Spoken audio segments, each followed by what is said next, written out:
El día del funeral de mi padre, mientras todos llorábamos su pérdida, mi hermano mayor sonreía discretamente. 3 días después entendí por qué. Había falsificado el testamento, robado toda la herencia, y me había dejado en la calle con mi madre enferma. Historias como esta podrían pasarte a ti. Suscríbete y escucha lo que aprendí sobre la ambición y la verdadera cara de la familia. Dicen que nunca conoces realmente a alguien hasta que hay dinero de por medio. Yo añadiría que nunca conoces a tu propia sangre hasta que un testamento entra en juego. Mi nombre es Eduardo, tengo 32 años, y esta es la historia de cómo la muerte de mi padre reveló el monstruo que se escondía en mi hermano mayor, el hombre que siempre consideré mi mejor amigo y protector. Crecimos en Monterrey, en una familia de clase media. Mi padre, Roberto, era contador y había trabajado toda su vida para construir un patrimonio modesto pero digno. Teníamos una casa familiar en un buen barrio, un terreno en las afueras de la ciudad que mi padre soñaba con convertir en rancho algún día, y algunos ahorros. Mi madre, Guadalupe, había dejado de trabajar cuando nos tuvo a nosotros, dedicándose por completo a crear un hogar. Mi hermano Carlos, mayor que yo por 5 años, siempre fue el orgullo de la familia. Estudioso, trabajador, el primero en la universidad. Yo lo admiraba profundamente. Cuando me metía en problemas en la secundaria, él me cubría frente a mis padres. Cuando necesitaba dinero en la universidad, él me prestaba sin preguntar.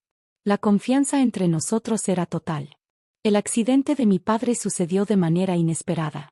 Un derrame cerebral mientras manejaba de regreso a casa después del trabajo. No sufrió, eso nos dijeron los médicos. Pero nosotros sí sufrimos, especialmente mi madre, quien llevaba 35 años de matrimonio con el amor de su vida. El funeral fue como cualquier otro, doloroso, con muchos conocidos dando el pésame, con el vacío terrible que deja una persona cuando se va para siempre. Pero hubo algo extraño ese día. Entre toda la tristeza, noté que Carlos estaba diferente. Sí, estaba triste, pero había algo más en su mirada. Una especie de alivio o expectativa que me pareció perturbador, aunque en ese momento lo atribuía al shock del duelo. Mi madre estaba destrozada. A sus 65 años y con problemas de diabetes e hipertensión, temí que la pérdida de mi padre fuera demasiado para ella. Me mudé temporalmente a la casa familiar para acompañarla. Carlos, quien vivía con su esposa Teresa en un departamento cercano, venía todos los días a ver cómo estábamos. 3 días después del funeral, Carlos llegó con un abogado que no conocíamos. Un tipo de traje caro y maletín de piel que desentonaba completamente con la sencillez de nuestra casa. Se presentó como el licenciado Mújica, especialista en sucesiones. Sé que es pronto, dijo el abogado con una voz practicada, pero es mejor resolver estos asuntos cuanto antes para evitar complicaciones. Mi madre, aún con los ojos hinchados por el llanto, asintió. Sabíamos que mi padre había hecho un testamento años atrás. Siempre fue un hombre ordenado que quería dejarnos protegidos. El licenciado Mújica sacó unos documentos de su maletín y comenzó a leer el supuesto testamento de mi padre. Según este documento, Carlos heredaba la casa familiar, el terreno en las afueras, y el 80% de los ahorros e inversiones. A mí me dejaba un 20% de los ahorros, y a mi madre, nada. Solo el derecho de vivir en la casa mientras Carlos lo permitiera. Me quedé helado. Esto no tenía sentido. Mi padre adoraba a mi madre y siempre dijo que la casa era principalmente para ella. Además, él nunca haría una distribución tan desigual entre sus hijos. Miré a mi madre, quien parecía tan confundida como yo.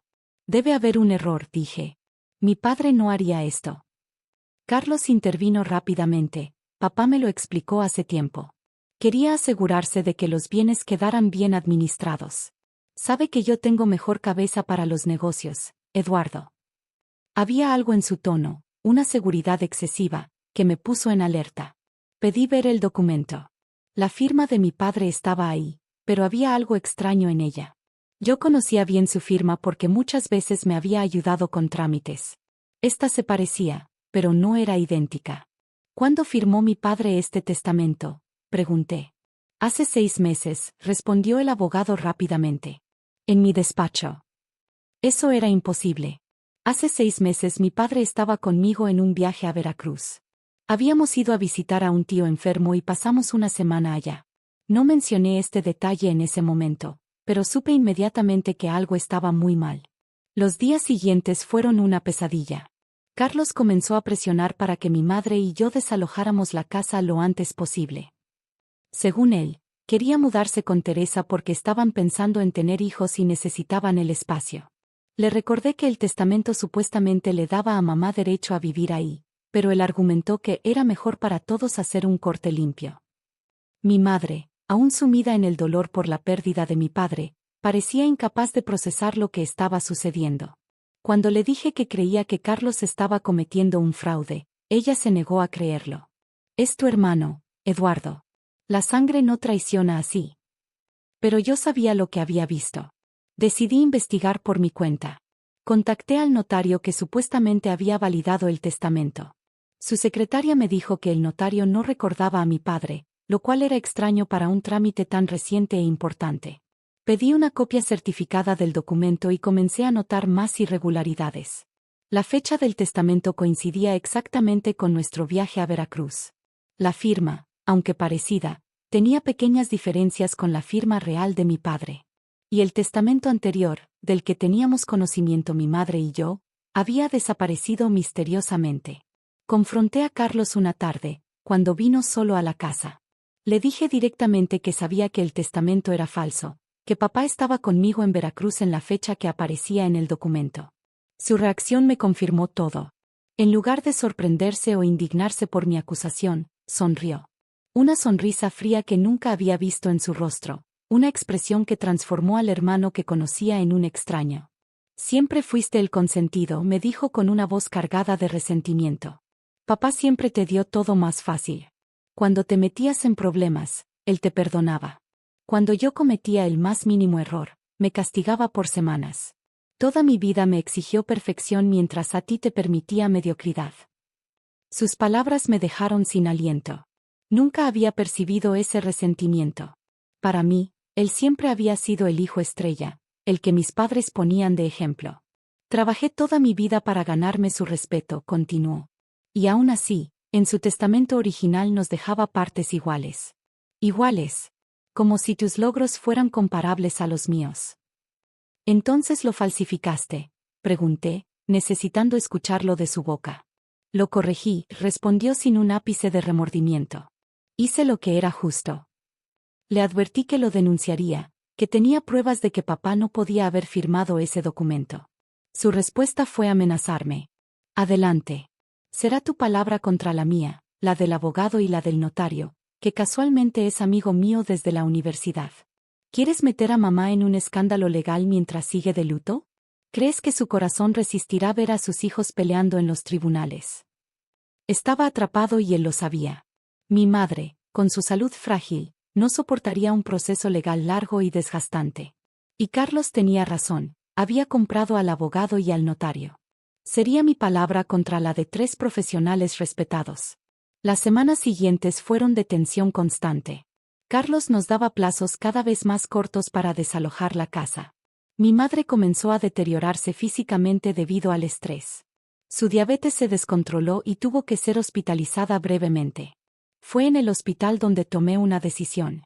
No podía permitir que la ambición de Carlos destruyera la salud de mi madre. Acepté el fraudulento testamento a cambio de que nos diera 6 meses para encontrar dónde vivir y que respetara el 20% de los ahorros que supuestamente me correspondían. Carlos aceptó, no por compasión, sino porque le convenía evitar cualquier investigación más profunda sobre el testamento.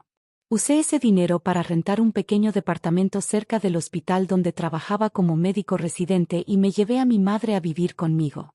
Lo que Carlos no sabía era que mi padre, precavido como siempre, me había confiado hace años un sobresellado. Si algo me pasa, me había dicho, ábrelo solo si es absolutamente necesario. Dentro estaba una carta notariada donde explicaba la distribución real que deseaba para sus bienes, la casa para mi madre, y el resto dividido equitativamente entre Carlos y yo, con una pequeña parte para obras de caridad. No usé esta carta inmediatamente. Primero necesitaba estabilizar a mi madre, cuya salud era mi prioridad absoluta. Y honestamente, una parte de mí esperaba que Carlos recapacitara, que el hermano que creí conocer regresara de alguna manera. La traición de Carlos no solo fue material. Dejó de visitarnos, dejó de llamar a mi madre. Era como si, una vez obtenidos los bienes, ya no necesitara mantener la fachada familiar. Mi madre, quien al principio se negaba a creer lo peor de su hijo mayor, finalmente tuvo que enfrentar la dolorosa realidad. No entiendo cómo pudo cambiar tanto, me decía entre lágrimas. ¿Qué hicimos mal? Le aseguraba que no era culpa suya, que algunas personas simplemente eligen el camino de la codicia. Pero en el fondo, yo también me hacía la misma pregunta: ¿cómo no vi venir esto? ¿Cómo no noté las señales? Pasó un año. Mi madre poco a poco fue recuperando fuerzas emocionales, aunque su salud seguía siendo delicada.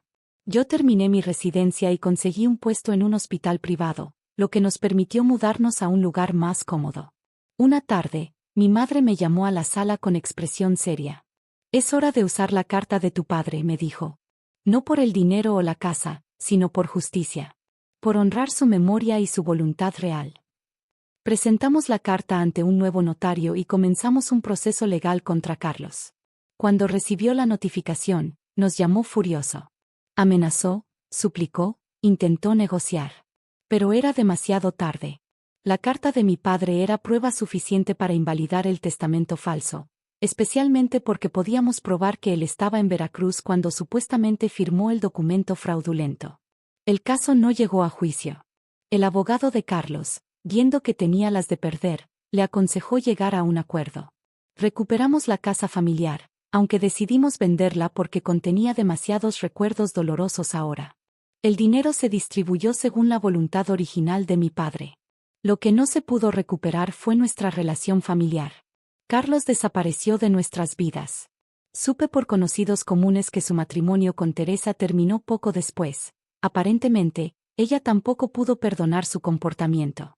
Se mudó a otro estado y rara vez sabemos de él. Mi madre, a pesar de todo, aún guarda su fotografía en la sala. Sigue siendo mi hijo, dice cuando le pregunto por qué la mantiene ahí. Y parte de mí espera que algún día recapacite y vuelva. No tengo el corazón para decirle que creo que eso nunca sucederá. Algunas traiciones son demasiado grandes para ser perdonadas, algunas heridas demasiado profundas para sanar completamente. Han pasado 3 años desde la muerte de mi padre. He aprendido muchas lecciones dolorosas en este tiempo. Que la familia no es solo un lazo de sangre sino una elección diaria. Que la ambición puede convertir a las personas que creemos conocer en completos extraños. Que a veces la justicia llega, pero no repara todo el daño causado. Hoy tengo mi propia familia. Mi esposa Daniela y nuestro pequeño Roberto, nombrado en honor a mi padre. Cuando miro a mi hijo, me pregunto qué valores querré inculcarle.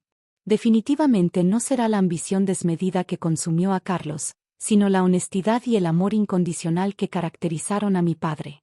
Y si hay una lección final que quisiera compartir es esta: hagan testamentos claros, hablen abiertamente sobre sus deseos y, sobre todo, conozcan realmente a quienes los rodean antes de confiarles lo más valioso que tienen. ¿Has experimentado la traición de un familiar cercano por dinero o herencias? ¿Crees que hay traiciones imperdonables o piensas como mi madre que siempre hay espacio para la reconciliación? Te leo en los comentarios. Y recuerda que a veces compartir nuestras heridas ayuda a otros a evitar caer en los mismos abismos.